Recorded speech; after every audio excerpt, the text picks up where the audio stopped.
um pós-doc pela CAPES, né? E, embora tenhamos nos conhecido antes, né, já, num outro seminário que fizemos aqui na Unicinos, então depois o Cacozzi veio do México para passar um período aqui no Brasil, né, e o Cacozzi, então, é o professor, né, Jean Bosco Cacozzi, ele é graduado em Filosofia e Ciências Humanas pelo Grand Séminaire Notre-Dame da África, em 2002, mestre em 2010 e doutor em 2015 em estudos latino-americanos pela Universidade Nacional Autônoma do México, com estágio na Universidade de Wits, na África do Sul, fez o pós-doutorado em Direito, né, conosco na Unicinos, e atualmente é professor do Centro de Estudos sobre Ásia e África no Colégio do México. O professor Cacozzi, então, ele tem extenso currículo e ele é hoje uma das maiores autoridades, né, sobre a filosofia do Ubuntu e sua interlocução com os direitos humanos, numa perspectiva crítica, e é por conta disso, então, que nós o convidamos, né, para integrar esse nosso primeiro ciclo de debate sobre direitos humanos e descolonialidade, e hoje, então, o professor Cacozzi vai nos falar sobre a crítica aos direitos humanos desde a filosofia Ubuntu. Então, só para Cacozzi, também para esclarecer para ti, para as pessoas que estão nos ouvindo, que são de fora, né, do Núcleo de Direitos Humanos da Unicinos, esse ciclo de debates esse ano foi pensado para substituir as nossas reuniões semanais ou quinzenais, né, dentro do próprio Núcleo de Direitos Humanos, em que nós fazíamos lendo os textos e debatendo entre nós, como tu bem sabes, né? Tanto que o semestre foste tu que fizeste a condução dos trabalhos. Então, esse ano, aproveitando, acho que a única vantagem que a pandemia nos trouxe, que foi essa possibilidade de uma aproximação mais fácil com os colegas de fora, né, do Rio Grande do Sul, né, enfim, de fora ou próximos a nós fisicamente.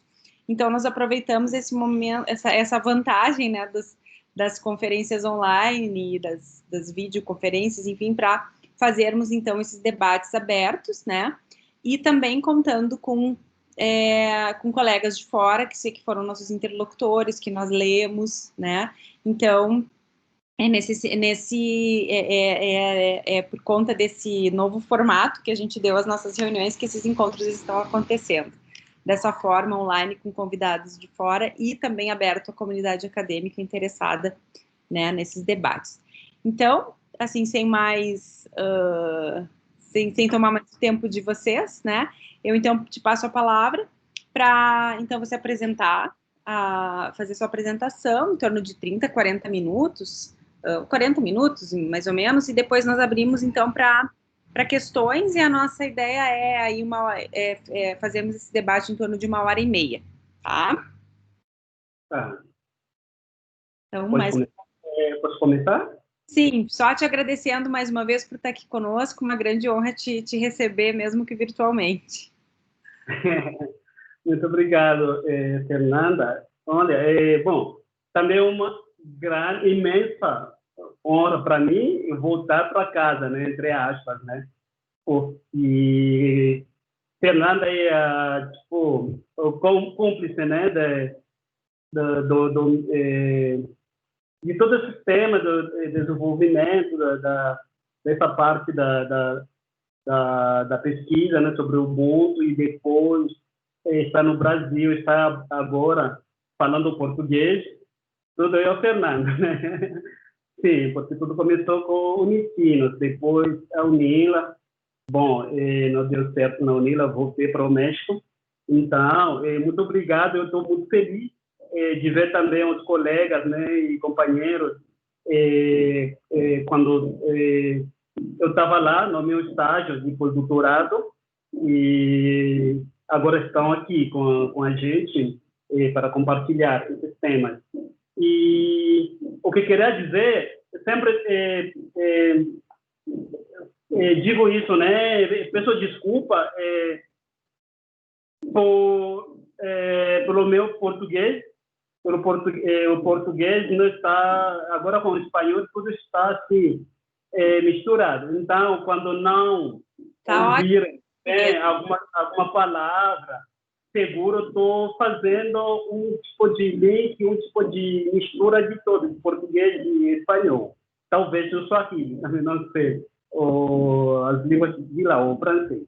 Então, isso sempre peço desculpa, né? Se alguma coisa não sair bem, não se ouvir bem, né? Isso. Então, vou começar apresentando esse tema. Deixa eu ver cadê o slide? Cadê? Então vou compartilhar de novo, né?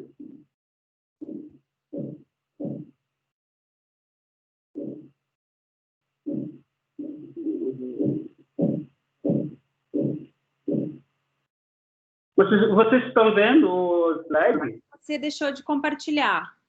Você encerrou o compartilhamento. Deixa de compartilhar? Nossa, desculpe. É a tecnologia. Então, vou compartilhar de novo. Agora tá ok? Agora sim. Tá. Então, crítica aos direitos humanos desde a filosofia Ubuntu. Vou começar assim, com a introdução, depois vou falar um pouco do embasamento, né, da racionalidade que está na base, no alicerce, né, dos direitos humanos, e depois, no terceiro momento, vou falar de Ubuntu e como que é essa crítica de Ubuntu, né, a direitos humanos. Ubuntu entendido como a racionalidade, ou uma outra racionalidade, que seria a racionalidade africana.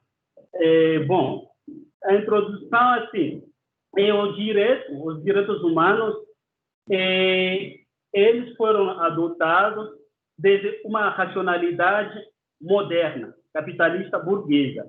Muitos de vocês acho que sabem, né? E eu sempre lembro como que a gente chegou até esses direitos humanos, a Declaração Universal dos Direitos Humanos. Acho que tem um antecedente muito importante, que seria os direitos do homem e do cidadão. Depois da Revolução Francesa, 1789. Mas o problema qual é aqui? O problema é que tanto essa declaração dos direitos do homem, do cidadão, quanto a Declaração Universal dos Direitos Humanos, eles foram declarados, foram adotados enquanto essas potências, as potências coloniais, né, os conquistadores, estão cometendo esses direitos, estão cometendo crimes em territórios ocupados ou colonizados. O que quer dizer? Quando a França declara os direitos do homem, do cidadão, isso foi 2 anos antes da Revolução Haitiana. A gente tem que ter em conta. 2 anos antes da Revolução Haitiana. Mas quando também se declara ou adota a Declaração Universal dos Direitos Humanos, praticamente muitos países africanos e alguns asiáticos estão ainda sob a colonização das potências europeias. 6 anos depois da adoção da Declaração Universal dos Direitos Humanos, a França está cometendo atrocidades na Argélia, na Guerra da Argélia. 6 anos depois, então, o que está acontecendo aqui?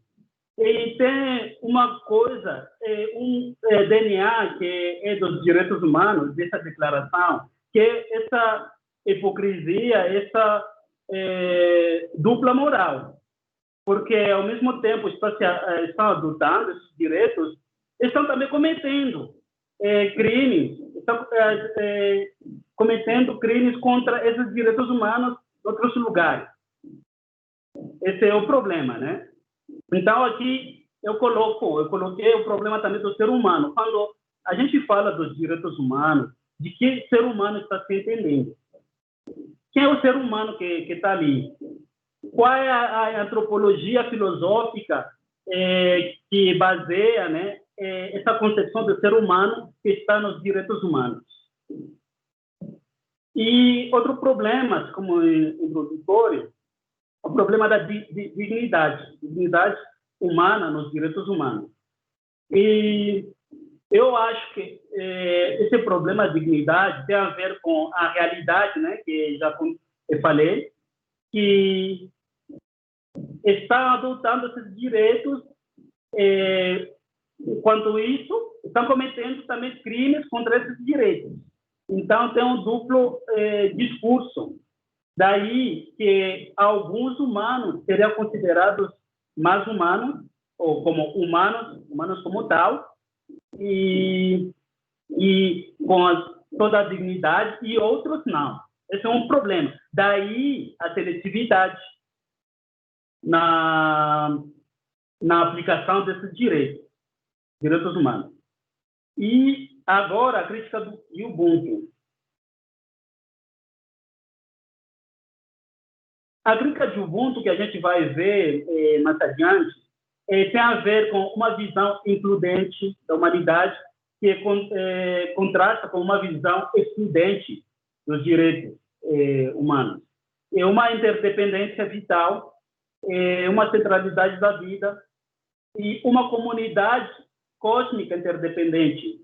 Mas também um conceito último que coloquei aqui, uma solidariedade afetiva e anamnética, que vamos ver mais adiante. Esses seriam como os conceitos que vou fazer dialogar o Ubuntu quanto crítica, né, aos direitos humanos, nesse caso.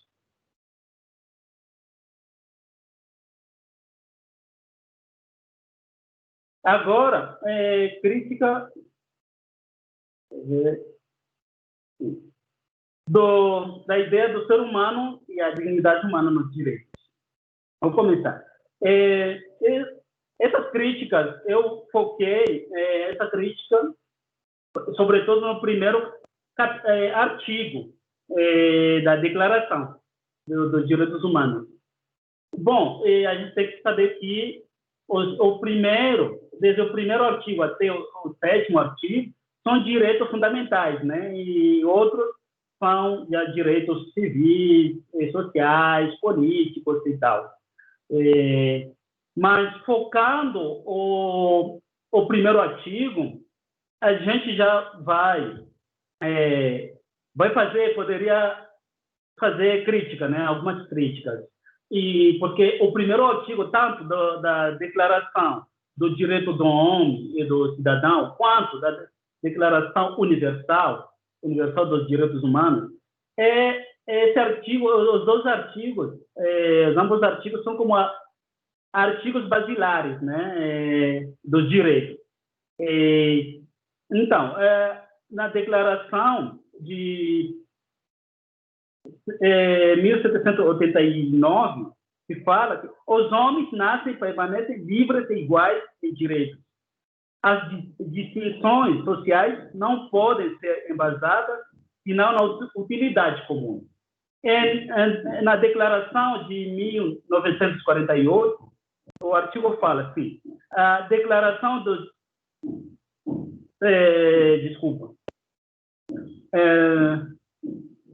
todos os seres humanos nascem livres e iguais em dignidade e direitos e dotados como estão de razão e consciência, devem comportar-se fraternalmente uns com os outros.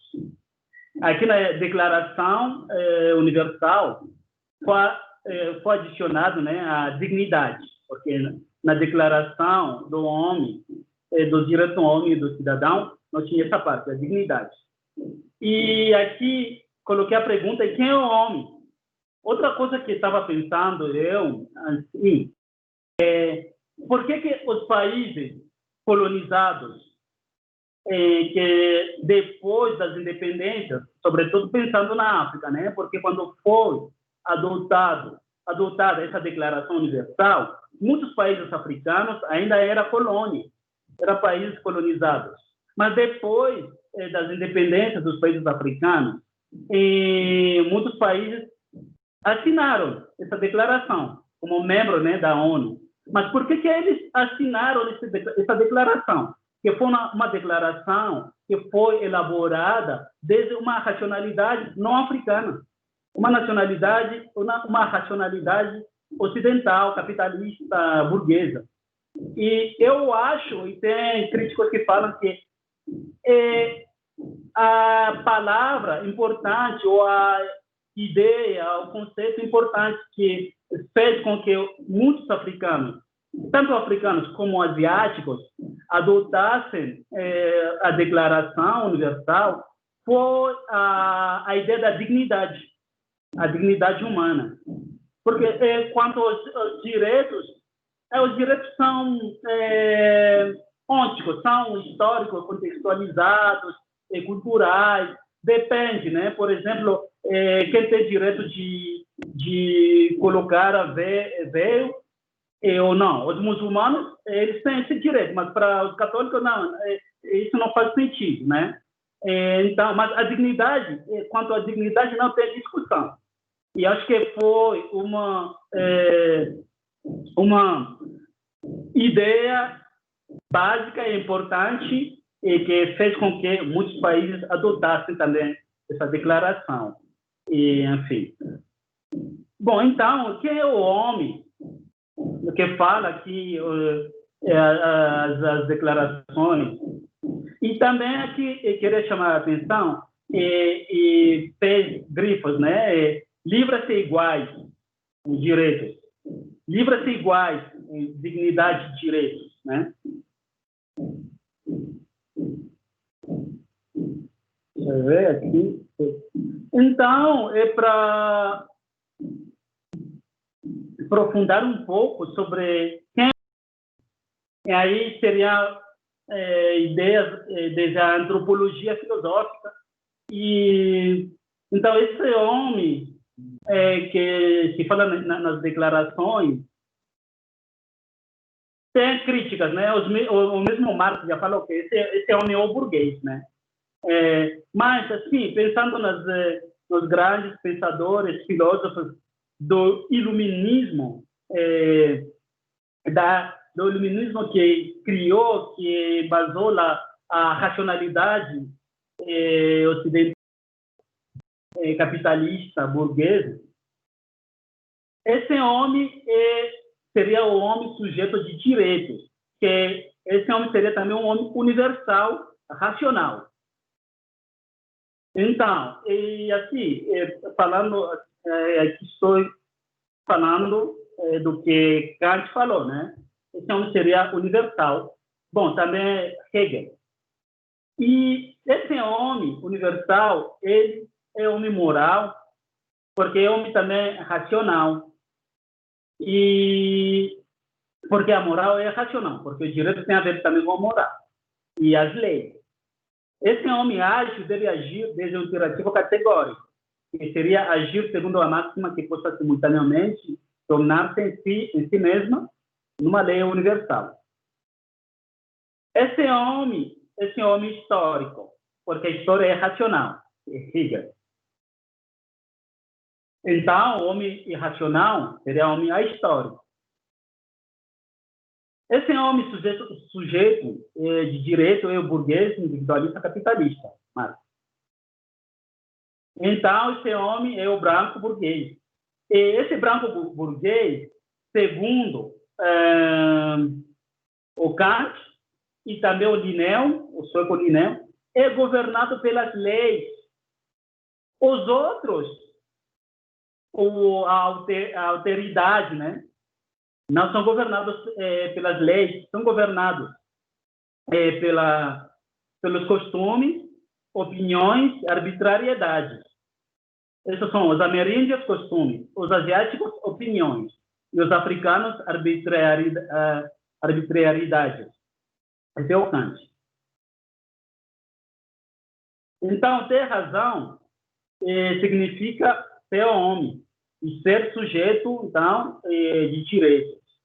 Não ter razão é não ser homem, é ser selvagem, bárbaro e não sujeito de direitos. O branco, o burguês, possui a razão. Logo é homem, é sujeito de direitos. Estou aprofundando essas ideias, né? E outros povos não possuem a razão. E logo não são homens nem sujeitos de direitos. São, então, conquistáveis, colonizáveis, civilizáveis, exploráveis, etc., etc., né? Está vendo a dicotomia, né, que baseia essas diferenciações do homem, desde uma antropologia filosófica e da racionalidade ocidental. Então, eu queria falar, antes de entrar na crítica do Ubuntu, uma coisa que gosto de repetir, né, também quando estava lá no estágio, no meu estágio lá na Unicinos com vocês, de repente eu falava sobre uma diferenciação entre ter razão, possuir a razão, e a racionalidade. A racionalidade. Porque o problema tem um grande problema, um grave problema, que seria um problema ontológico, pensar que a razão é a racionalidade. Tem autoras que tem polêmica sobre isso, que a razão é a racionalidade. Sim, a racionalidade, ou racional, é algo dotado de razão, né? Mas a racionalidade a razão, ela deve ser compreendida sempre como uma parte ontológica, uma parte universal, um atributo eminentemente humano que todo mundo tem. Mas o uso desse atributo, a forma de usar esse atributo numa cultura dada, numa história, num contexto bem específico, bem situado também geograficamente, culturalmente falando, isso é a racionalidade, a forma de usar essa razão. Essa é a racionalidade. Então, com a colonização, com a conquista, onde a gente estava nisso, aqui no México teve vários debates, né, sobre a conquista, porque foi 12 de outubro, que foi o encobrimento, como falou do seu, né, o encobrimento do outro, ou a destruição das Índias, né, a chegada do Cristóvão Colón. Então, com isso, chegou, depois a colonização e tal, ficou isso, que a racionalidade é a razão. Mas essa racionalidade que a gente usa, ou que a gente está acostumado, é a racionalidade moderna, é o uso instrumental da razão. Então, outros povos têm também um uso distinto dessa razão. Então, aí está esse problema. Eu queria também deixar claro isso. Agora, a crítica do Ubuntu.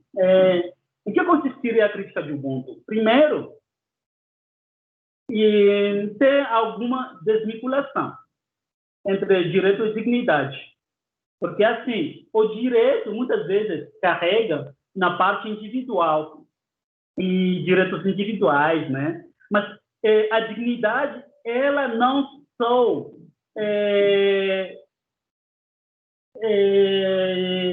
estaria ligada, relacionada com o indivíduo.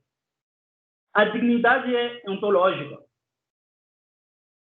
A dignidade é para todos. Essa dignidade se vive, se convive desde culturas, contextos históricos, situações geográficas, climas distintos. Mas a dignidade é a mesma. Ninguém pode dizer que tem alguns problemas ou deterioro da dignidade de alguém.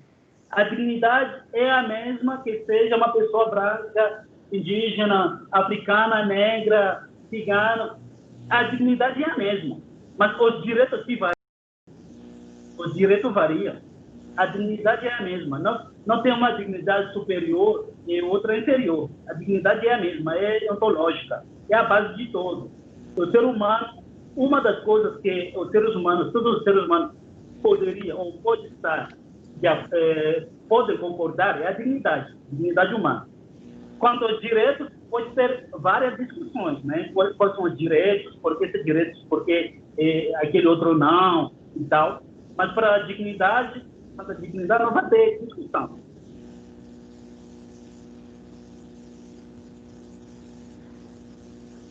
Então, a lista do Ubuntu também colocaria isso, né? Que a aplicação seletiva dos direitos humanos teria a ver com um problema da dignidade humana. Teria a ver com uma concepção diferenciada da dignidade humana. E esse é um problema ontológico, porque a dignidade humana não pode ter uma distinção, uma diferenciação quanto à dignidade. Então, vou explicar um pouco, assim, em resumo, o que é o Ubuntu, para fazer uma relação depois, né, ou aprofundar a crítica. O Ubuntu é um termo, né, um conceito, que assim como tal é plural, abstrato dos Bantu. Bantu, nas línguas Bantu, quer dizer pessoas. E o singular do Bantu é Muntu, ou poderia ser também o Muntu, ou Muntu, dependendo, né, das línguas Bantu. Eu não falo línguas bantas, para mim é horrível falar línguas bantas.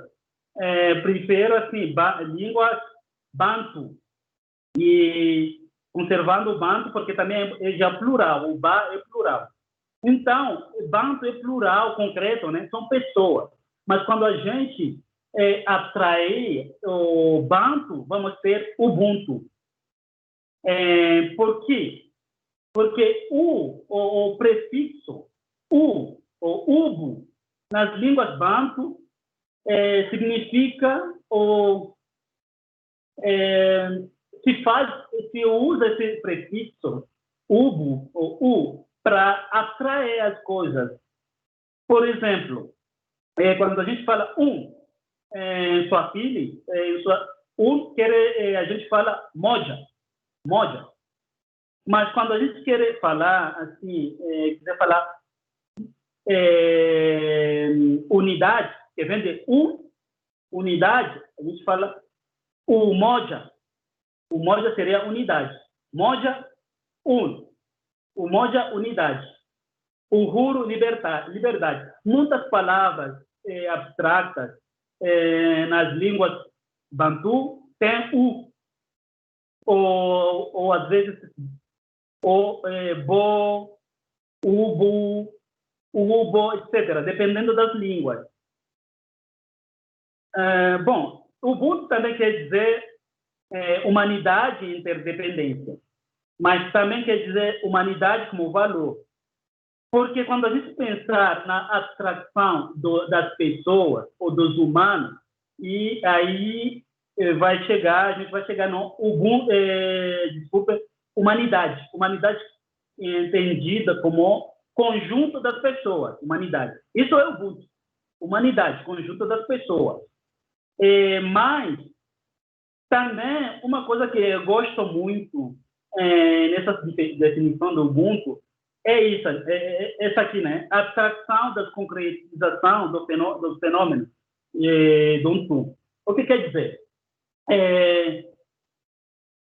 Na filosofia africana, Bantu, a realidade, o real, é feito de 4 elementos, de 4 categorias. A pessoa, muito, as coisas, ou a coisa, quinto, o espaço-tempo, a categoria espaço-tempo, que seria a hantu, e a categoria modo, maneira, forma de viver o mundo, de estar no mundo, que seria o culto. Nessas quatro categorias, sempre a gente vai ter um tu. Daí que um tu como um fundamento, Ramos, o filósofo sul-africano, Mogobe Ramos, vai dizer que um tu é o epistemológico, e o Ubuntu é o Ubu é a parte ontológica de Ubuntu. Mas um tu, como parte epistemológica, como a parte que fundamenta a realidade, como a parte da qual a gente está conhecendo as coisas, a realidade, o mundo, etc.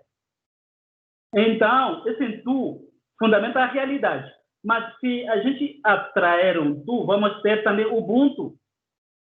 Então, essa é a parte muito, muito interessante de Ubuntu, porque Ubuntu, ao mesmo tempo, significa conjunto dos seres humanos, mas também conjunto da realidade. Ou simplesmente a realidade, o real, o que é o mundo, o que é o cosmos, o real, é o Ubuntu também. Vamos ver aqui.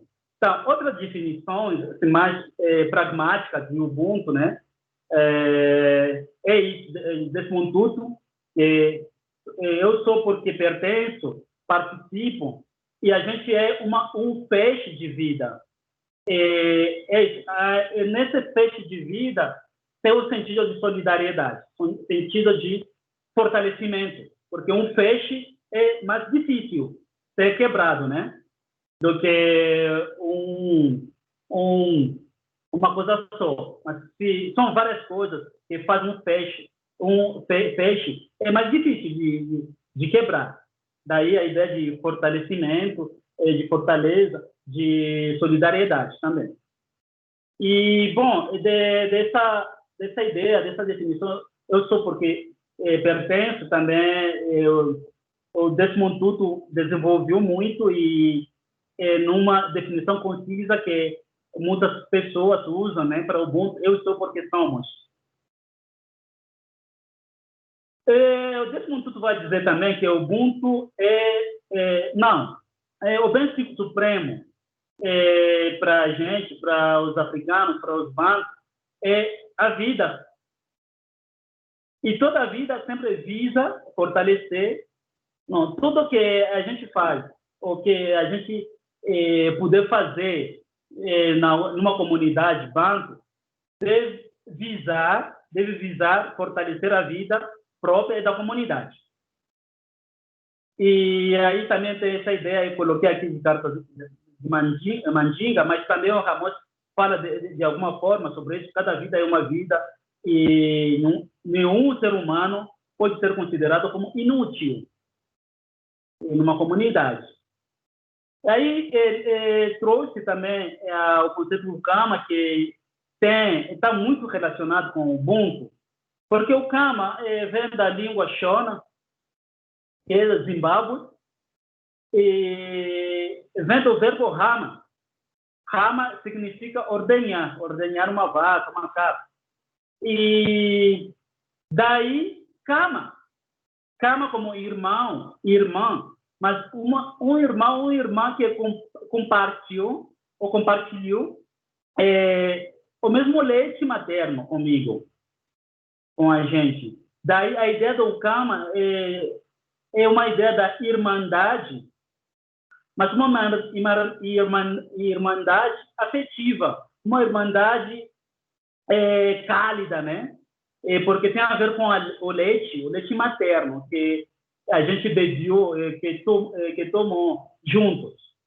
E daí também a relação de parentesco entre os seres humanos, primeiro na família, mas também na sociedade, na comunidade. Os Shona, eles chamam de Kama. Quando um Shona chamar você de Kama, está dizendo que você é um irmão muito, muito perto, um irmão de sangue, como a gente fala também lá no Congo, na África. E daí outro elemento para ir assim, para fechar, é com essa ideia de irmandade, né? De parentesco, vamos chegar na ideia de que o Ramos chama de ontologia da ausência. O que quer dizer a ontologia da ausência? Essa ontologia, ele fala, o Ramos, que a metafísica banto, a metafísica dos africanos, está alicerçada nos seres que a gente convive com eles, mas não vê eles. Quais são esses seres? São os ancestrais e os humanos que ainda não nascidos.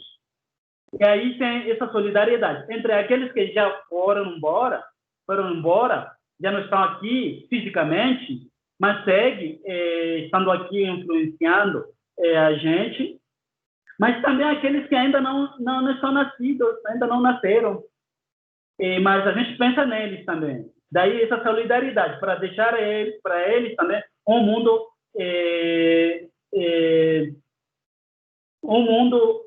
que pode ser, como se fala? Não sei se fala assim, vivável, não sei, mas um mundo da vida, um mundo não estragado, né, nesse sentido.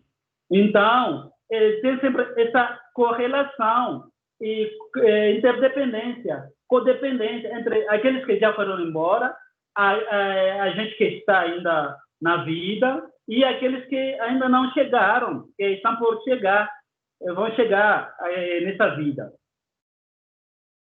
E aí leva também a ideia da ontologia relacional, porque essa ontologia da ausência tem a ver com essa ontologia da relação, porque tudo, a realidade está circuncidada,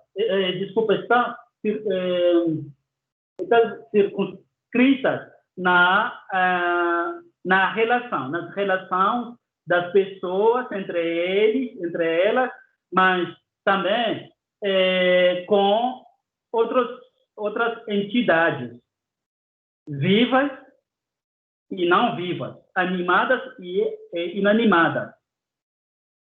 Aí seria já a ideia dessa comunidade cósmica, né? E vamos ver mais na frente. Então, o Ubuntu e o Kama dá para a gente a ideia da relação, essa relação contínua que está sempre está se abrindo sempre ao novo, ao outro, está se abrindo à alteridade. E essa relação leva à ideia da harmonia social e cósmica, porque sempre, como Temples falou num livro assim, sobre a filosofia Barto, ele falou assim, a gente está num mundo, esse mundo que é considerado como uma telha-aranha.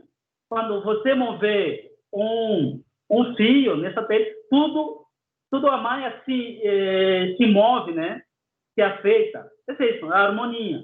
Então, quando você afetar alguém, um ser humano ou a natureza, tem um problema, tem uma desarmonia.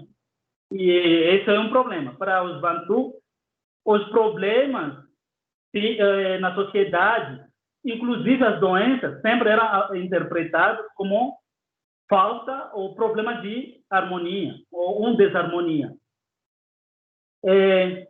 Daí a ideia do mundo como comunidade cósmica de interdependência vital, e todo está nessa interdependência sempre para promover, fortalecer a vida. E a solidariedade cósmica intergeracional, afetiva e anamnética. O que é o anamnética aqui tem a ver com a memória. A gente não pode ser doente da memória. Tem que saber que o que a gente tem agora tem a ver com o nosso passado, mas também o futuro. Porque na filosofia africana, na metafísica, não tem muita separação entre o passado é o tempo imenso, onde está também o futuro.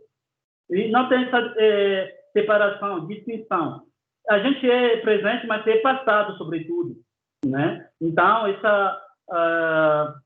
essa solidariedade anamnética, solidariedade que evita esquecer o passado, porque o passado é para a gente, e o que está influindo esse passado. Porque esse passado são os ancestrais, e os ancestrais são a base da moralidade, na concepção africana, né? Da moral, e na vivência também da moral, e da espiritualidade, inclusive, né? Vocês devem saber. Por exemplo, na espiritualidade afro-brasileira, ou da matriz africana, é muito, muito importante o tema dos ancestrais, o tema da ancestralidade. Então, isso, né? Bom, finalizando aqui com essas reflexões finais, primeiro, coloquei aqui que os direitos humanos, desde a filosofia Ubuntu, como deveria ser primeiro sinal excludente, não seletivo, porque isso é óbvio para todos nós. Ninguém pode contradizer isso, que os direitos humanos sempre se aplicam de forma bem seletiva. A professora Fernanda testiga disso. Bom, todo mundo, e esses direitos sempre têm sido assim, seletivos. Para algumas pessoas tem mais esmero, tem mais diligência, né, para ser aplicado. Para outros, não. Para os indígenas, para os negros, eles têm que esperar sempre, né? Bom, segundo, esses direitos deveriam visar sempre o fortalecimento da vida, desde a perspectiva Ubuntu, né, da filosofia africana Ubuntu, fortalecimento da vida dos indivíduos da comunidade. E não só assim, além disso, do cosmos, porque o cosmos, somos cosmos, a gente é cosmos. A gente não é uma coisa distinta, né, do cosmos. O filósofo Blaise Pascal, ou também Teilhard de Chardin, já tinha falado que a gente é microcosmo, mas aqui o Ubuntu está colocando isso para ver essa conexão como se fala? Que não se interrompe entre a gente e outros seres, outras entidades cósmicas, porque eles dão para a gente vida. Então, e essa vida é relacional, é interdependente. E o penúltimo, esses direitos, desde a perspectiva Ubuntu, deveria promover irmandade universal, eu coloquei assim, universal, concreta, que não são uma irmandade assim, formal ou abstrata, concreta, e a solidariedade universal, empática e afetiva. Porque é bom dizer, ok, vou mandar não sei que coisa, ou vou colocar alguma coisa no Facebook, ou não sei, nas redes sociais, e acabou. Mas não tem essa empatia, não tem essa afetividade, não tem esse sentir com o outro, né, com a alteridade. E pensar que o outro, né, é uma ameaça para mim. Mas, o outro é uma oportunidade de ser mais humano, desde a visão Ubuntu. Para o último, deveriam defender a todo custo os direitos, mas, sobretudo, a dignidade de qualquer ser humano. Porque se é fácil, às vezes, defender um direito específico ou especificado, do que defender que todos os seres humanos, partir da ideia que todos são dignos, independentemente da cor, da religião, da status social, da classe social, do gênero, etc., né?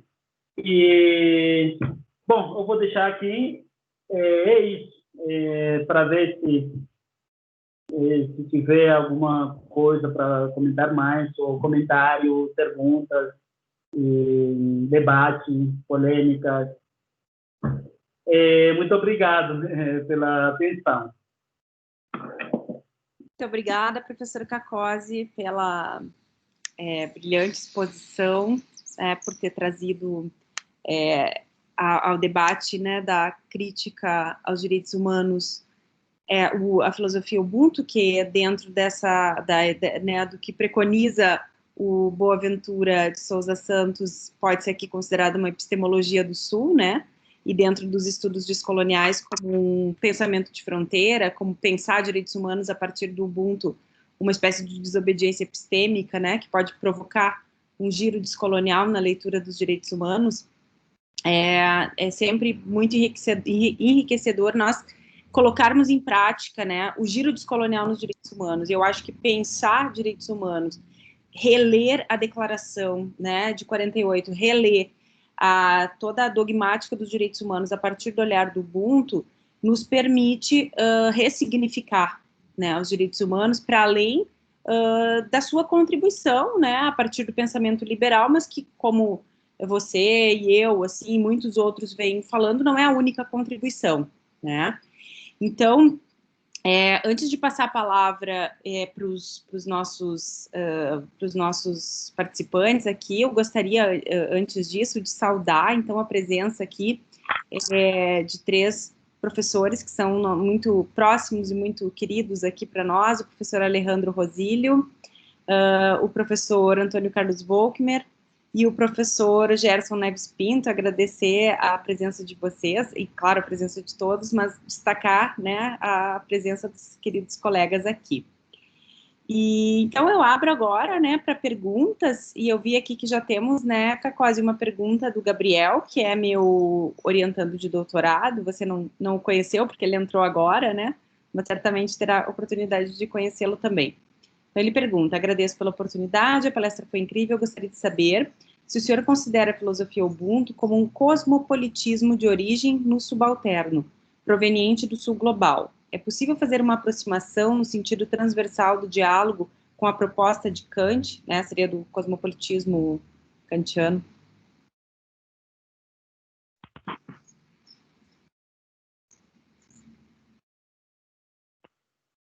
Você poderia repetir a pergunta, por favor? Você pode acompanhar também ali no chat, Cacosa, se fica mais fácil para você ler. Onde? Tá no chat a pergunta. No chat.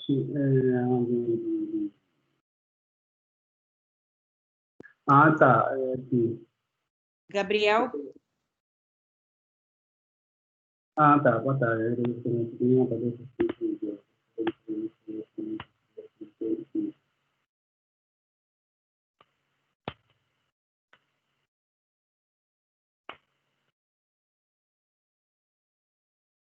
Tá. Uhum. E posso responder ou... Claro, pode responder porque por enquanto é a primeira pergunta e em seguida virão as próximas. Tá.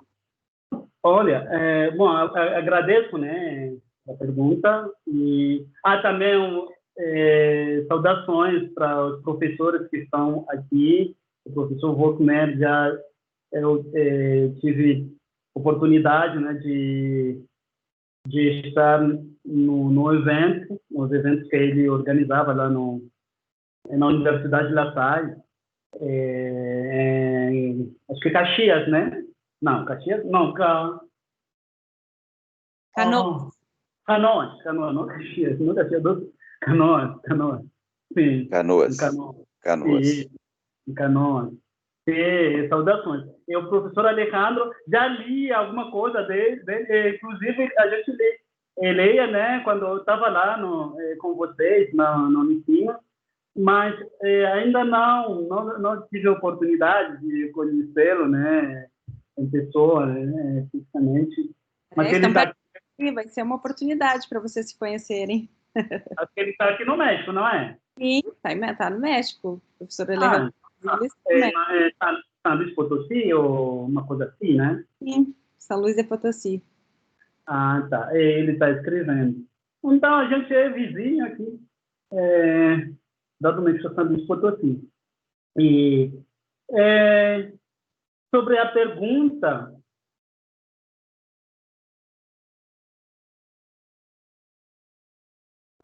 beleza, o professor já mandou para mim o e-mail. Então tá, e a gente já vai comunicar. E tem um problema, né, com o Ubuntu pensando o diálogo entre o Ubuntu e iluminismo, a racionalidade ocidental. Eu lembro, não sei se na Unicinos publicaram ou com o Enzo na UF sobre esse artigo, né, de Anthony Oyoe, um diálogo que ele fez com Tadeusz Metz, um filósofo. Eles dois são filósofos sul-americanos, desculpa, sul-africanos, da África do Sul. Que o Metz é um filósofo sul-africano branco que tem tentado fazer um diálogo, né, entre o Ubuntu e a racionalidade moderna, ocidental, desde a teoria moral. E aí, o Anthony Oyo, ele falou que não, esse negócio, o negócio desse, não, é tipo misturar água e azeite, né? Porque a ideia na racionalidade ocidental tem a ver com... É muito importante o indivíduo, o sujeito, né, pensante, mas aqui no Ubuntu a prioridade, a primacia é da comunidade. E aí o problema de como fazer esse diálogo. Claro, pode ser feito. Pode ser feito o diálogo, por exemplo, o Achille Mbembe, ele tem tentado também pensar no cosmopolitismo, mas africano. E ele sempre fala que isso está sendo verificado, vivenciado mais na África do Sul. Porque na África do Sul, depois da queda do apartheid, a África do Sul recebeu, até agora, tem recebido muitos africanos de todas as partes da África. Então, esses africanos, como muitos falam, que o Ubuntu, a ideia de Ubuntu, a racionalidade de Ubuntu, é uma filosofia, uma cosmovisão praticada praticamente em toda a África. Já li algumas coisas dos autores nigerianos, por exemplo, o Ganese, que fala, nossa, assim, essa ideia, essa cosmovisão também a gente vive ou vivencia ela aqui na Nigéria. Na Nigéria é assim, só que não se chama assim. Eu tive um colega lá na Unicinos, na Unila, Foz do Iguaçu, ele é senegalês. Mas, às vezes, eu conversava com ele, ele falava, no Senegal, a gente tem também isso. Só que a gente chama, sei lá, teranga, tem outro nome, né? Então, na África do Sul, estão vivendo esse cosmopolitismo, mas um cosmopolitismo problemático, desde o Ubuntu, mas também desde esse cosmopolitismo ocidental, porque a África do Sul é um país mais ocidentalizado, o país africano mais ocidentalizado, mais liberalizado, né? O liberalismo, o neoliberalismo é muito, muito presente, né? Está muito presente na África do Sul. Então, não sei se chamaria um cosmopolitismo subalterno ou das margens, enfim. Olha, o cosmopolitismo ocidental, eu faço assim uma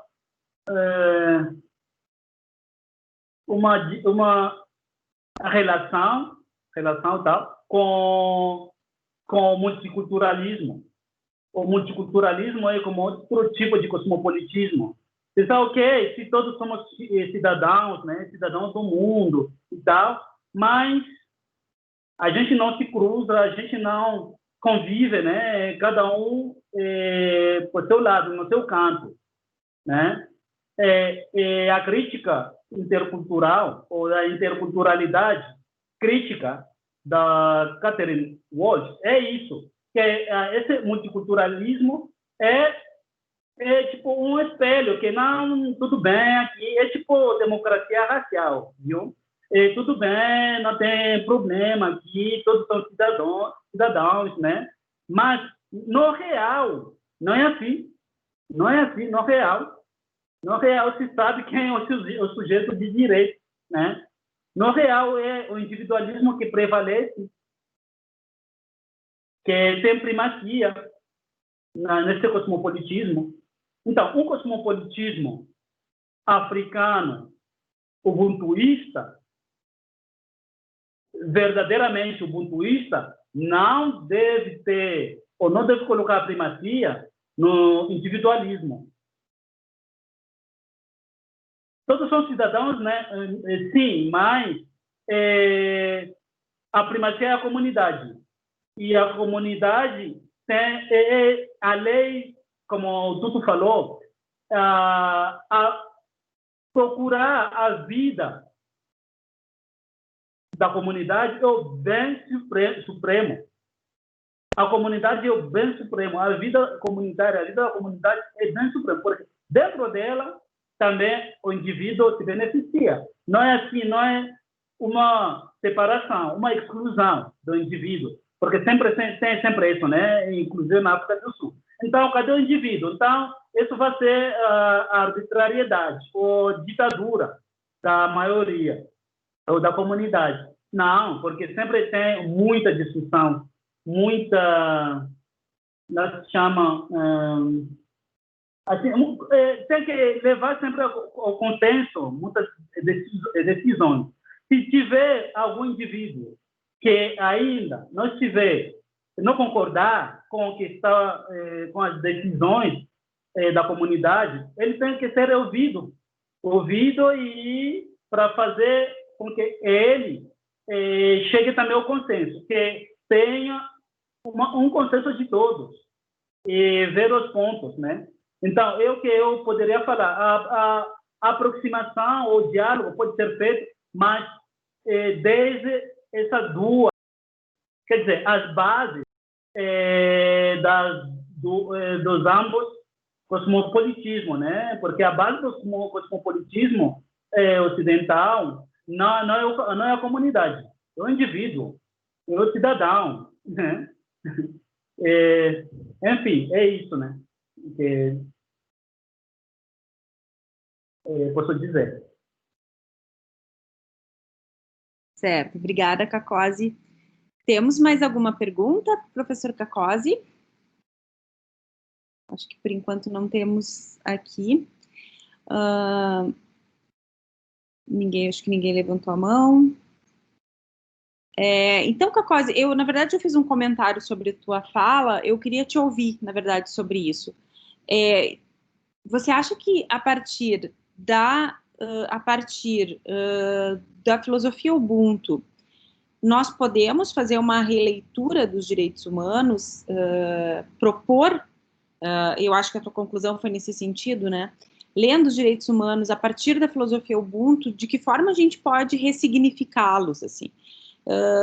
De que forma nós, pensando assim concretamente, aí que eu estou fazendo essa pergunta como alguém que vem do direito, né? Como alguém que pensa em que medida pensar direitos humanos a partir do Ubuntu nos ajuda a tornar os direitos humanos menos seletivos e mais efetivos, sobretudo para aqueles a quem os direitos humanos são mais negados, né?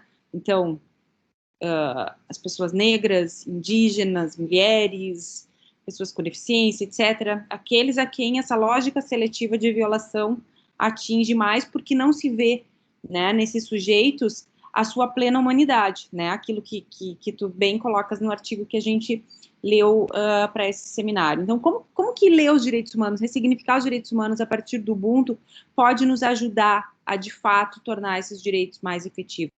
A mudança de discurso poderia nos ajudar nisso? Nossa, que pergunta. Então, vou responder. Primeiro, eu acho que primeiro os direitos humanos, como são humanos, né, deveria ter em conta todas as racionalidades humanas. Esse é o primeiro desafio. Eu acho que os direitos humanos, a Declaração dos Direitos Humanos, é hegemônica. Quem fez a declaração? São as potências coloniais.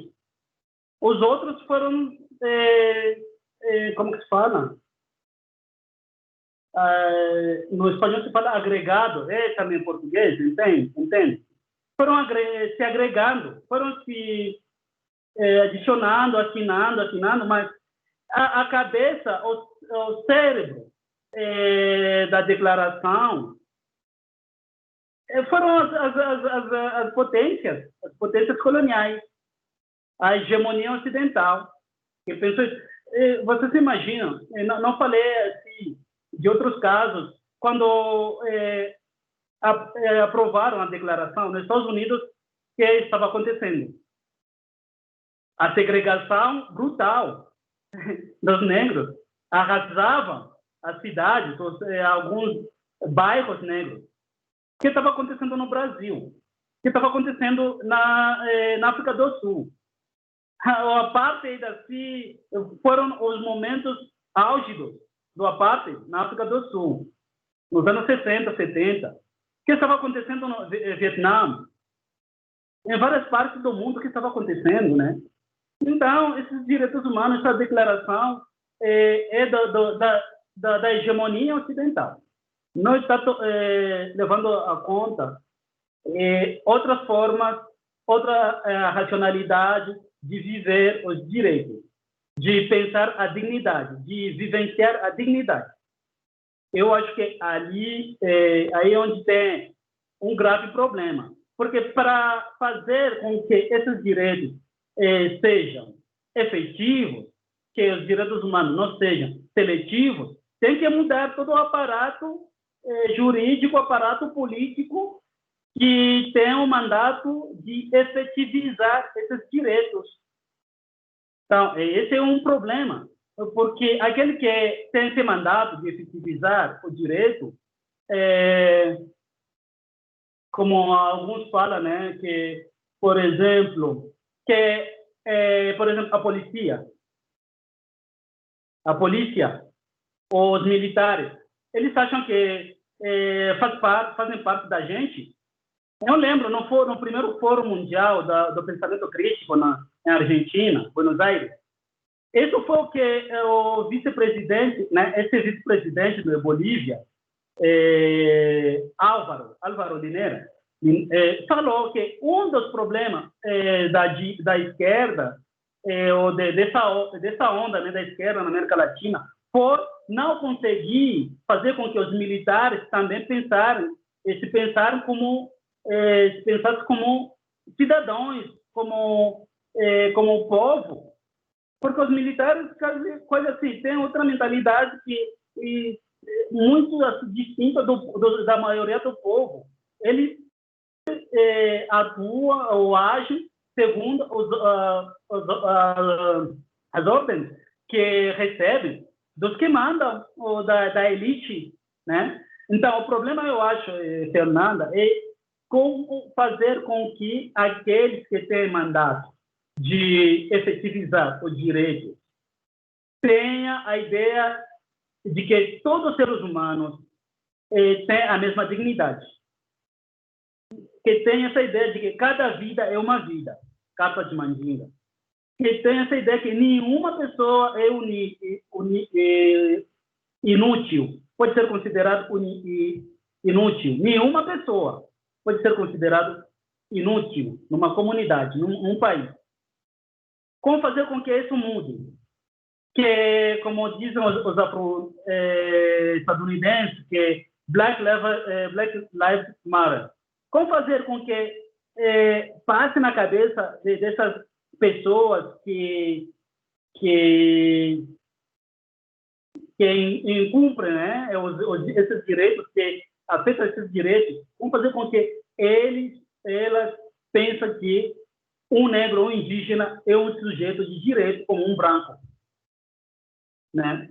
Esse é o problema, acho. E o Ubuntu é isso. O Ubuntu é assim, aquele, como o Desmond Tutu falava, aquele que desumaniza, antes de fazer isso, ele já está desumanizado, porque não é possível. Se você, na verdade, tem humanidade, se você é humano, na verdade, é impossível você desumanizar. Você desumaniza quando você é desumanizada ou desumanizado. Como humanizar, então, a sociedade? Como humanizar a polícia, a política?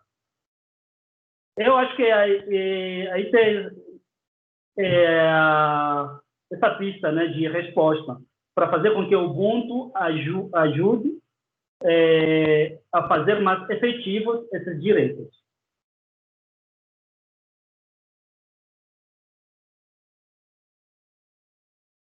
Certo, muito obrigada, Cacosi, pela resposta. Gleidson, também me orientando, aqui está com a mãozinha levantada. Pode fazer a pergunta, Gleidson. Boa tarde, professora. Boa tarde, professor Cacosi e colegas.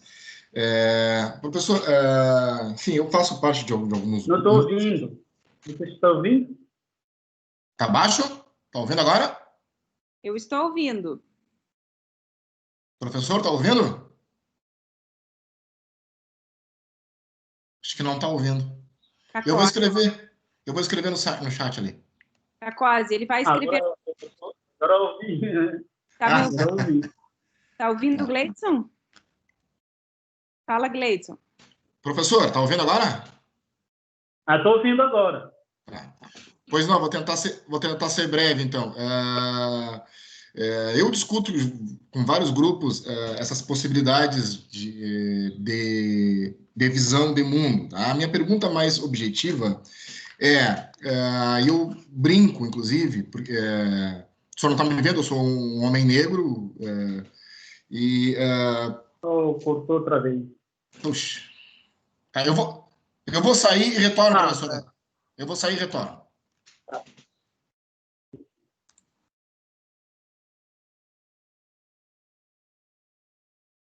Por enquanto, tem alguém que queira fazer alguma pergunta? Boa tarde, Fernanda. Tudo bem? Gerson, como estamos? Oi, Gerson, tudo bem? Tudo. Parabéns pela organização do evento. Eu queria parabenizar também e cumprimentar o professor Cacosi e os colegas, os demais colegas que estão aí, e o meu querido professor Antônio Carlos Volkmer, que faz somente alguns 30 anos, eu acho, Volkmer, que nós não nos vemos. Isso. E eu queria, então, te abraçar e te cumprimentar e aproveitar para fazer uma pergunta para o professor Cacosi. O senhor está me ouvindo, professor? Estou ouvindo, sim. Tá bem, muito obrigado. Eu só fiquei com uma curiosidade eu confesso que eu conheço pouco a filosofia Ubuntu, mas eu gostaria de perguntar com relação, por exemplo, a esse fenômeno aqui da pandemia, né, que nós estamos vivendo. Me parece que, historicamente, a noção, por exemplo, de liberdade no modelo liberal, né, tem sempre como oponente um outro valor que é a segurança, né, sempre se contrapondo à liberdade de um indivíduo, né, com relação à ideia de segurança. Só que nesse cenário de pandemia que a gente está vivendo, ficou provado, quer dizer, pelo menos parece que é o caso, né, que essa segurança ela não trata apenas da segurança individual, né, mas de uma segurança de todos. Né? Então, coloca um pouco em xeque, talvez, aquela ideia da liberdade individual, né, do liberalismo que foi construído, né, a partir do Estado moderno. Né? Então, logo, não é apenas a liberdade individual versus a segurança, a gente poderia pensar individual, né, que está em jogo. Porque, nesse caso, a liberdade de uma pessoa, né, nesse estado de pandemia, não entraria, digamos assim, necessariamente em conflito com a do outro, mas parece que que até é o contrário, né? Ele relaciona-se não apenas com a segurança do indivíduo, ele próprio, né? Mas com o fato de que ele tem que se proteger e proteger o outro, e, portanto, a segurança fica coletiva, né? É uma lógica que caracteriza, digamos, uma situação de alteridade, como dizia o Paul Ricoeur, né? Essa ideia de alteridade, né? Então, na situação atual da pandemia, a gente percebe, talvez, é isso que eu gostaria de ouvir o senhor falar um pouco, uma determinada crise nessas concepções individualistas, liberais, de autonomia pessoal, né, autonomia da vontade, e todos esses direitos individuais que hoje nós consideramos como algo evidente, algo que, portanto, devem ser garantidos sempre, né, e observados, como se fosse algo inerente ao gênero humano, né? Como a gente viu aqui no Brasil, por exemplo, o presidente da República dizer que ele tinha o direito de viver e que ninguém ia impedi-lo, né? E a grande questão que talvez a gente pudesse perceber é que esses direitos e esses valores individuais, né, eles nem sempre vigoraram no Ocidente, né? No Ocidente, digamos, europeu, né? Isso é muito recente, porque se a gente for pegar, por exemplo, a sociedade grega e a medieval, né, a ideia da comunidade vinha antes da ideia do indivíduo. E, se não me engano, eu ouvindo a sua palestra, né, essa ideia da coletividade, da comunidade, né, na sua filosofia também ela precede a ideia, né, do indivíduo como tal. Eu gostaria de ouvir o senhor falar um pouco desse contexto, se tem alguma coisa a ver com o que o senhor pensa, né, e como o senhor poderia me ajudar a entender um pouquinho melhor essa relação. Muito obrigado, professor. Espero encontrá-lo brevemente aqui na Unicinos, né? E aproveito, então, para cumprimentar mais uma vez a professora Fernanda pela realização do evento. Muito obrigado. O professor, como se chama, professor? Professor Gerson. Gerson, tá. Obrigada, Gerson. Eu que agradeço. Então, vou responder isso ou também a gente poderia pegar a pergunta de Gleidson? Isso, Gleidson. Pode fazer a pergunta para o Cacozzi também, que aí ele responde em bloco as duas questões colocadas. Pois não. Professor, quase na mesma linha. Uma provocação aqui para o senhor. Como? Pergunta se ele escuta, se ele está escutando. Está escutando, professor? Tá. Estou, sim. Perfeito. Eu participo de vários grupos que discutem a questão Ubuntu aqui no Brasil, numa perspectiva talvez não academicista, assim, mas uma proposta de mundo. Eu lhe pergunto, na sua avaliação, por óbvio, né, na sua avaliação, é possível o que eu chamo de uma africanização do Ocidente? Essa é a primeira pergunta. A segunda pergunta, a filosofia Ubuntu, ela permanecia antes do colonialismo, antes da escravização.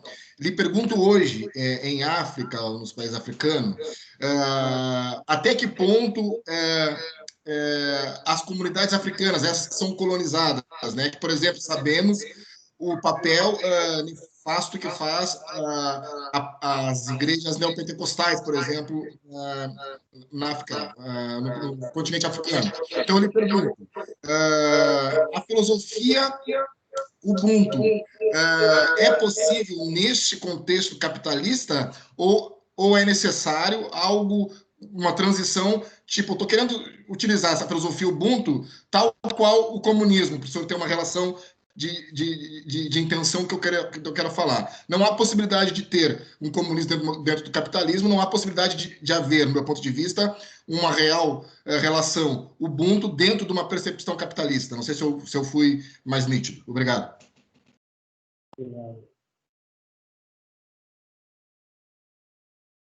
Obrigado, Gleison. Bom, vou começar com o professor Gerson. Sobre o tema da verdade, né? Verdade individual, autonomia individual, segurança. Todos esses termos, né, têm a ver com essa ideia, com essa racionalidade capitalista moderna, né, colonial.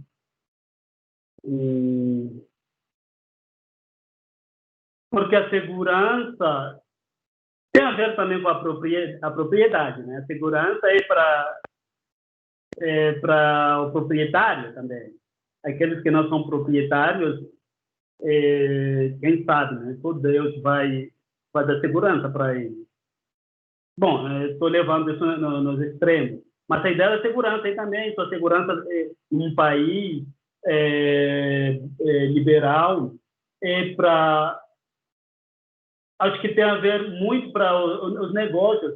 Eu estou pensando assim, por exemplo, no Congo, no meu país, onde tem lugares onde tem rebeliões ou grupos armados, né? E aí o negócio fuge, né? Porque eles estão dizendo, não tem segurança, não tem segurança. E os Estados Unidos também é um exemplo disso, né? Que como é potência mundial, a primeira coisa onde gasta também muita verba, Estados Unidos, para a segurança. Então, aí o armamento, né? Fabricação das armas, muito dinheiro, né? Para a segurança. Então, e para quê? Para que tanta segurança? Mas também para negócio, né? Enfim. E isso liga ou faz conexão, relação com o indivíduo. E tudo isso, no Ubuntu pode ter uma crítica contundente sobre isso. E você ligou, colocou isso em relação, em comparação, trazendo aqui o problema da pandemia que a gente está vivendo. A pandemia, acho que é uma oportunidade para ver tudo isso mais abertamente. É aquelas pessoas que não queriam ver, para eles verem agora com a pandemia, né? Porque, assim, vou trazer de novo o exemplo de lá, na África. Fecharam as fronteiras, mas foi outra vez uma coisa que a gente chama de civismo, como no Ocidente fecharam as fronteiras, vamos fazer esse caminho, vamos fechar as fronteiras. Mas só que a gente não tem a mesma condição, as mesmas condições de vida que no Ocidente. No Ocidente, na França, por exemplo, eles fecham as fronteiras, ou nos Estados Unidos, e dá dinheiro para aqueles que ficar sem trabalho. Vão dar dinheiro, mas no Congo ninguém vai receber dinheiro do governo, né? Fecham as fronteiras, não tem circulação, enfim. Tem crise, tem alguns bens que não chegam, enfim. Então, como pensar na segurança de todos? E não só segurança de pensar no sentido de segurança quanto cuidar para não ser assaltado, não ser roubado, mas segurança também alimentar. Segurança quanto ao futuro, a segurança quanto à educação, a boa educação, tudo isso é segurança também. Mas quem faz isso? Então, nessa ideia da segurança, acho que tem também um tipo de seletividade de que tipo de segurança que é importante. Mas o Ubuntu vai fazer essa crítica que segurança de qualquer ser humano ou qualquer tipo de segurança deve ser levado em conta, né? Agora, com a pandemia, a primeira coisa que foi feita foi se fechar. Isso demonstrou assim, claramente esse individualismo dos países. Fechar tudo.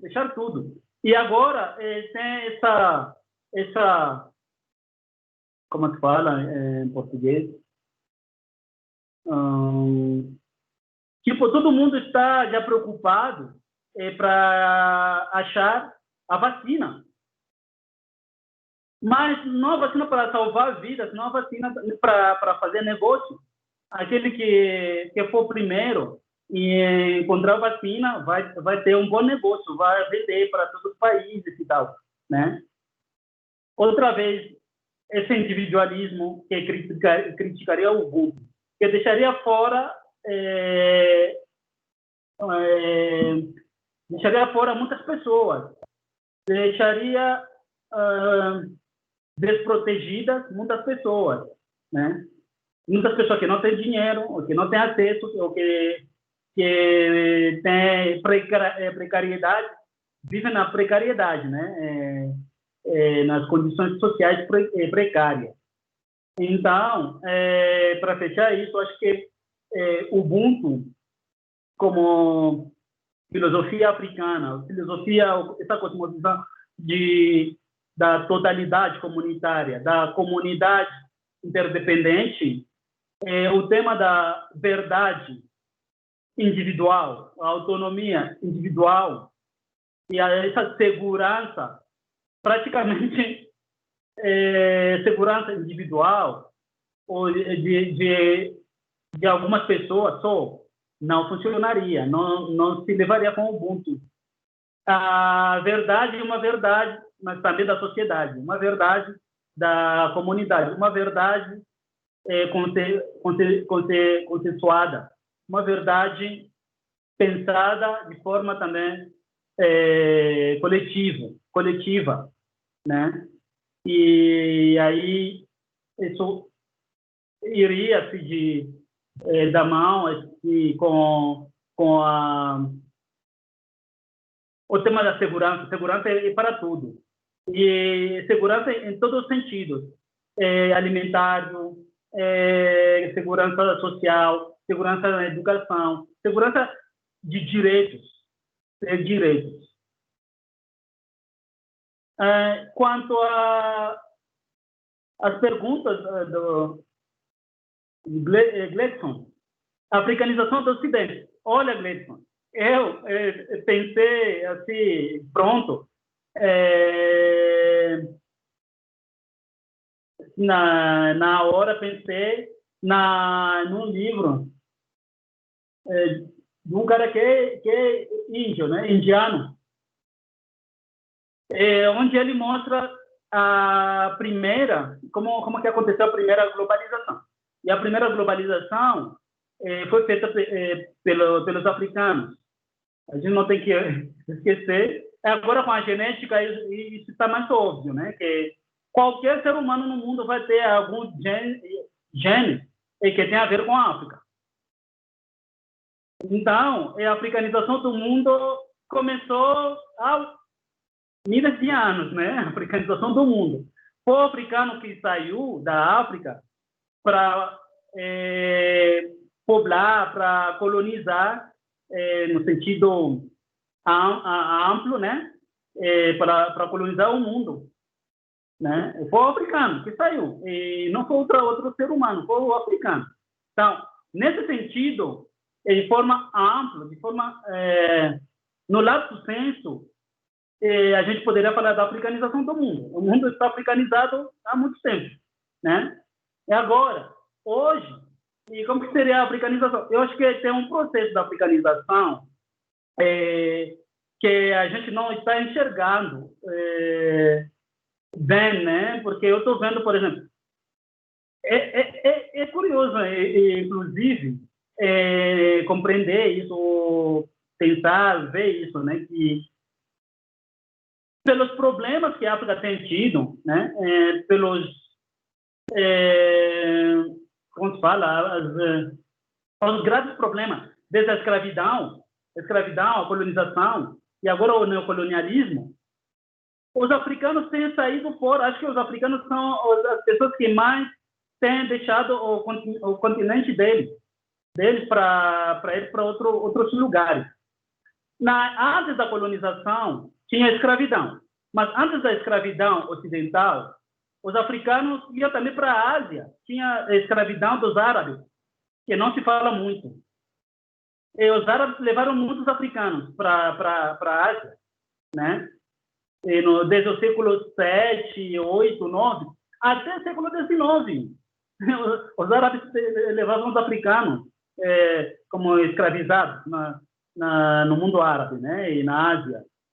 Mas no Ocidente, com a escravidão, chegaram muitos africanos aqui, milhões dos africanos. E mais recentemente, África, como América Latina, são as regiões que têm problemas, né? Muitos estão saindo, muitos africanos estão saindo. Eu estou aqui no México, eu estou aqui nas Américas. Tem muitos africanos no Brasil, muitos africanos nos Estados Unidos, Canadá, Inglaterra, França, Austrália, enfim. E no mundo inteiro está agora cheio dos africanos. E esses africanos levam as culturas.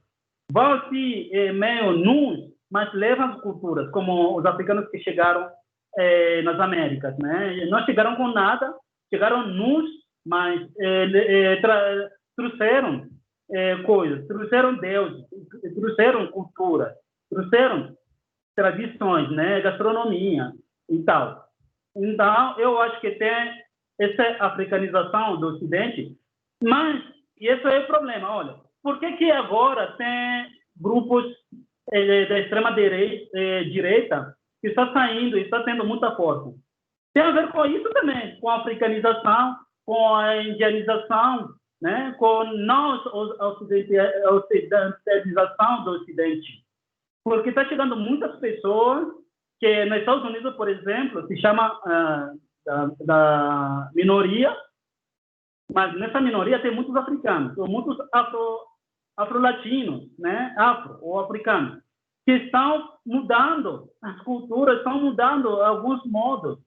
E eu tenho uma amiga e colega que é estadunidense, ela falou, nos Estados Unidos, a gente está perguntando por que os brancos, os extremistas, né, brancos, têm medo dessa minoria, porque eles sabem como que se trata uma minoria, ou como eles têm tratado a minoria.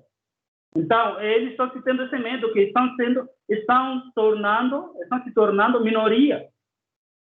E esse é o medo. Vão perder os privilégios, vão perder o poder, etc., né? Mas esse processo eu acho que está acontecendo. É tranquilo, devagarzinho ali, mas está acontecendo a africanização no mundo, ou a indianização do Ocidente, ou dos ocidentais dessa parte, né? De alguma forma. O Ubuntu antes da colonização... Olha, né, o Ubuntu não pode se relacionar com o comunismo. Tem um presidente, bom, esse presidente, né, já faleceu, de Tanzânia, Julius Nyerere, que ele queria aplicar comunismo em Tanzânia, né? Mas ele falou, não, mas esse comunismo ali não pode ser aplicado aqui em Tanzânia. Então, ele cunhou, inclusive, uma filosofia tipo socialista africana, que chamou de Ujamaa. Inclusive, tem trabalho sobre o Ujamaa e o Ubuntu, né? O Ujamaa é esse sentido de estar numa comunidade, de vivenciar a alteridade dentro da comunidade, de ter esses valores comunitários, da solidariedade, da empatia, etc., né? Porque falava assim, a gente não pode usar comunismo aqui, porque, primeiro, não tem problema de confronto das classes sociais. Não tem esse assunto como se fala? Os obreiros, os obreiros em português? Operário, classe trabalhadora? Os operários. Cadê os operários? Não, lá não tem operários, porque a colonização não deixou assim grandes indústrias e tal, não. A exploração era da economia primária, a matéria-prima, e levar para as indústrias europeias e as indústrias no Ocidente, não na África. Até se tinha indústria, mas eram muito poucas indústrias. Então, não pode se pensar essa ideia de operário. Não existe, né?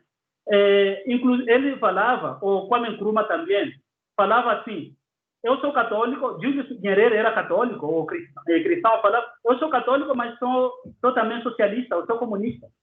Mas o comunismo, ele é ateu. E o Julius Nyerere falava, não, o ateísmo não pode aqui. Os africanos são muito religiosos. Não pode o ateísmo, né? Então, procurou outra forma, quer dizer, pegou algumas ideias, né, comunismo, e ressemantizou-las, as ressignificou dentro da cosmovisão africana. Isso. Então, o Ubuntu é o capitalismo, outra vez, é tipo água e azeite. É muito, muito difícil pensar um diálogo assim, porque parte desses supostos bem distintos. O capitalismo é individualismo, parte do indivíduo, dessa possessão do indivíduo, o individualismo possessivo, como eu falei, Mike Heffernan, é um filósofo canadiense, né, que fala desse individualismo possessivo. Eu posseo isso, né? E o Ubuntu não é assim, é todo o contrário. Daí, essa problemática. Se o diálogo não se desequer bases, né? Porque as bases de ambos, as ideias de ambos, a cosmovisão, a racionalidade, são bem distintas, né? Isso que eu poderia dizer. Professor Cacozzi, me ouve? Estou ouvindo, sim. Então, a professora Fernanda está fazendo um outro contato, então eu vou só temporariamente assumir aqui o contato aqui. Deixa eu ver. A gente só vê aqui que alguém levantou a mão aqui. Deixa eu ver. Tá. Eu vou ler, então. A gente tem mais 2 perguntas, tá? Vão ser as últimas, tá, gente? Aqui então... tem a pergunta do professor Volkmer. Isso. Tem a pergunta do professor Volkmer e tem mais uma pessoa que quer perguntar aí pelo microfone, Cacozzi. Então a gente vai... Então vamos responder essas últimas 2, tá? Eu vou ler, então, para o grande grupo a pergunta do professor Volkmer primeiro, tá? Que é a seguinte. Gostaria de saber a posição do Cacozzi sobre as possibilidades de um diálogo entre a América Latina e a África através dos 2 grandes princípios de seus ancestrais, Buen Vivir e Ubuntu. Ambas representam cosmovisões vinculadas à natureza, visões holísticas e integradoras do ser humano, a força da comunidade e da relação com a terra, a Pachamama, né, no caso do Buen Vivir. Obrigado e abraço. Essa foi a pergunta do professor Volkmer. E a Simone tinha levantado a mão, vai fazer uma pergunta com o microfone. Simone, o microfone está à tua disposição. Bom, boa tarde a todos. Professor Cacozzi, muito obrigada.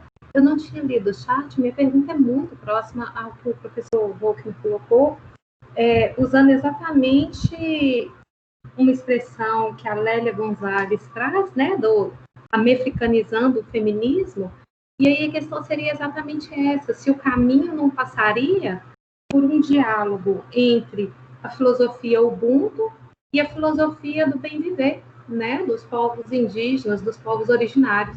Então, creio que as perguntas são bem relacionadas. Eu me sinto contemplada pela pergunta do professor Volkmer, mas eu agradeço a oportunidade. Professor Cacozzi, o senhor conseguiu ouvir a pergunta? Não ouvi bem a parte do feminismo americano, uma coisa assim que falou, ou não ouvi bem? Simone, pode repetir? Simone falou do feminismo americano? Uma coisa assim? Isso. Não, como que você ligou, como que você fez uma interface entre o feminismo americano e o Ubuntu e o Buen Vivir? Sim. ao ouvi-lo, eu me lembrei dessa discussão da Lélia Gonzalez, que propõe a mexicanização do feminismo, e fiquei aqui, então, refletindo se um caminho possível não seria exatamente entre o diálogo entre a filosofia Ubuntu e a filosofia do bem viver. Se por meio, né, de um diálogo, uma conexão ou uma tradução, não sei que expressão usar, dessas filosofias, seria possível essa pretendida mexicanização proposta pela Lélia Gonzalez. Me ouviu agora, professor? Tá, agora eu entendi. Certo, então, professor, então a gente fecha então o bloco de perguntas. Professor Cacozzi, a palavra está com o senhor. Tá, então, muito obrigado, professor Wolfner e Simone, né, pelas perguntas. E acho que são perguntas relacionadas e com certeza, né, professor Wolfner, esse diálogo pode ser feito e deveria ser promovido mais, né, porque teria esses diálogos desde o Sul, né, o Sul global, seria esse tipo de diálogo dessa interculturalidade crítica, né, essa interculturalidade horizontal, porque às vezes é muito difícil fazer esse diálogo intercultural com o Ocidente, porque estão muito acostumados a mandar, a ser, tipo, a se sentir superiores, a se sentir como aqueles que validam os outros, aqueles que validam qualquer conhecimento, a se sentir, como falou esse Castro Gomes, como estar, ou ser quase o olho de Deus, né? Que olha desde uma objetividade sem máculas, né? Então, de repente, é difícil fazer esse diálogo horizontal. Eles querem fazer um diálogo mais vertical, né? Onde ele seria a última palavra, ou ele teria sei lá, a varita para validez, né? Ou para validar o que a gente está trabalhando. Mas um diálogo tipo Ubuntu, Bom Viver, é um diálogo horizontal, um diálogo desde, como falaria o Dussel, um diálogo desde as margens, né? E ele fala, inclusive, o Dussel, esse tipo de diálogo são diálogos que deveria implodir o sistema, que deveria mudar o sistema, porque às vezes muito que está nesse mundo, né, capitalista global, moderna, sim. Quando procuraram assim, como que fazer, como que sair, né? Todo mundo sabe que a crise está ali, que o capitalismo está em crise, que a modernidade está em crise. Mas como que sair disso? Não, tem saída não. Tem saída não se seguir pensar nesse mesmo mundo, nessa mesma racionalidade. Mas desde as margens, a gente tem essa vantagem de pensar que, claro, tem saída, porque tem muitas pessoas, milhões de pessoas que seguem vivendo nesse mundo desde uma racionalidade distinta, e a gente pode ser testemunha disso, né? Que isso existe, mas uma pessoa que está nesse mundo assim, né, capitalista, não enxerga a saída. Todo fala, não tem saída não. Mas desde acá, desde as margens, a gente fala, não, tem saída sim.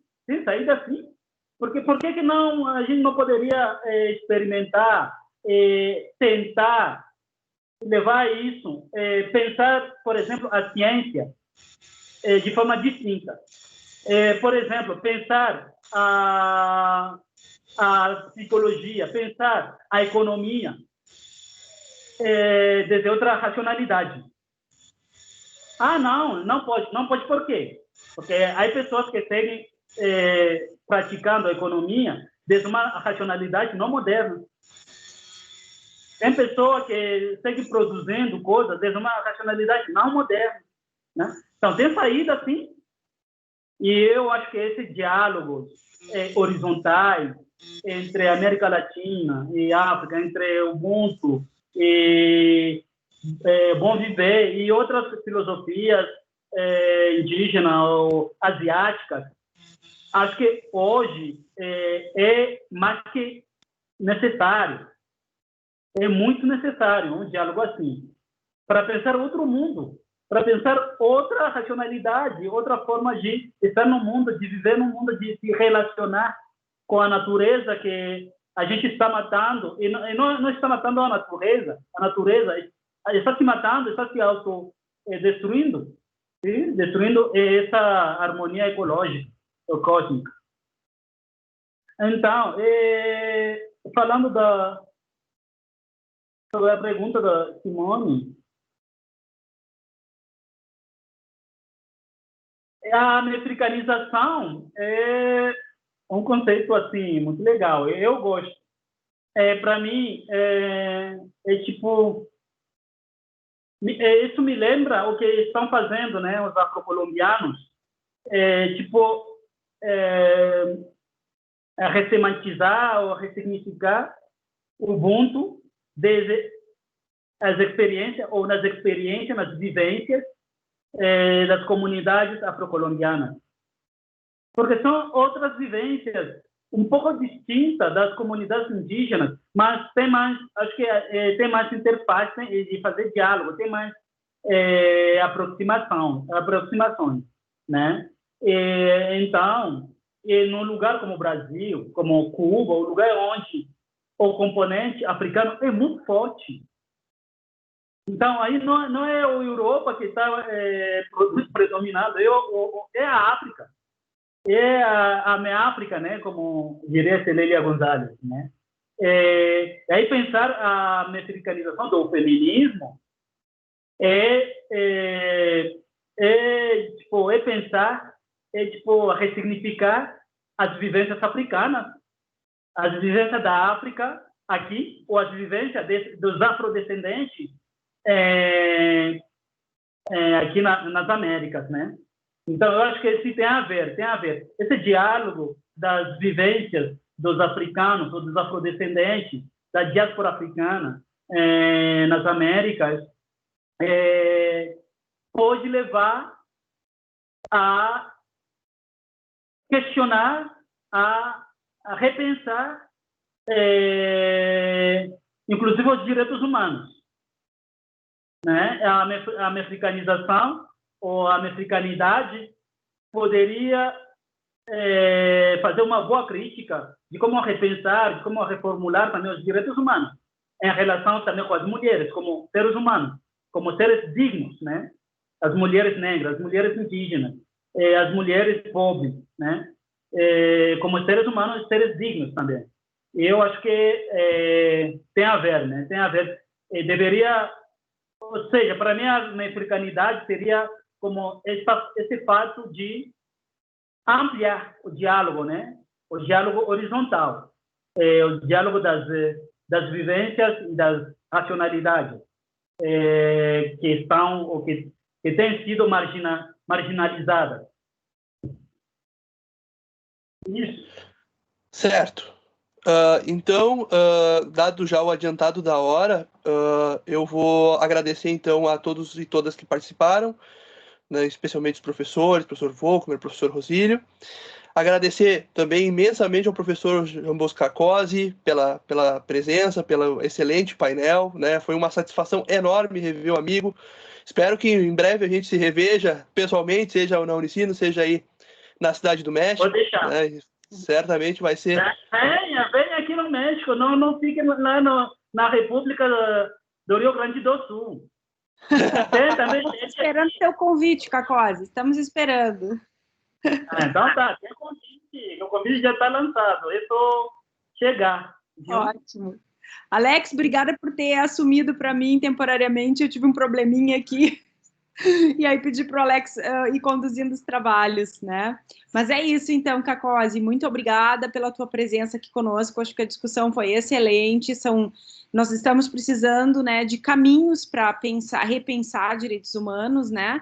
E eu acho que essa discussão, que ao final o professor Volkmer, né, e a Simone trouxeram, dessa relação com o bem viver, ou seja, o Ubuntu e o bem viver como novas formas de se pensar, né, a nossa relação como seres humanos, a nossa relação com a natureza, a nossa relação com o passado e com o futuro, né, é um caminho muito interessante. Eu acho que nós, né, nós acadêmicos, precisamos explorar mais essas filosofias não contadas, invisibilizadas, né, que têm os seus princípios na tradição oral, e como a gente pode aprender com isso, aprender a ressignificar os direitos humanos, a ressignificar a ciência política, né? Enfim, a nossa compreensão sobre a sociedade a partir dessas ideias. Então, eu gosto muito sempre de dialogar contigo e de promover esses diálogos com as tuas matrizes teóricas, porque eu acho que nos dão muita luz, né? Luz no fim do túnel,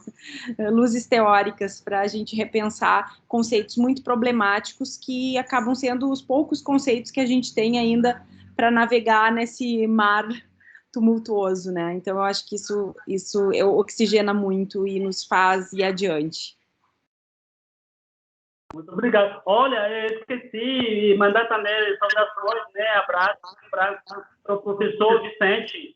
Eu, quando estava preparando, eu lembrei muito dele, inclusive, não citei ele, mas algumas coisas que eu falei sobre a problemática, né, dessa racionalidade tem a ver também com as leituras que eu fiz dele. Eu lembrei muito dele desde ontem, né, hoje também, só que não citei aqui, como foi na slide, mas no texto está ele também presente ali.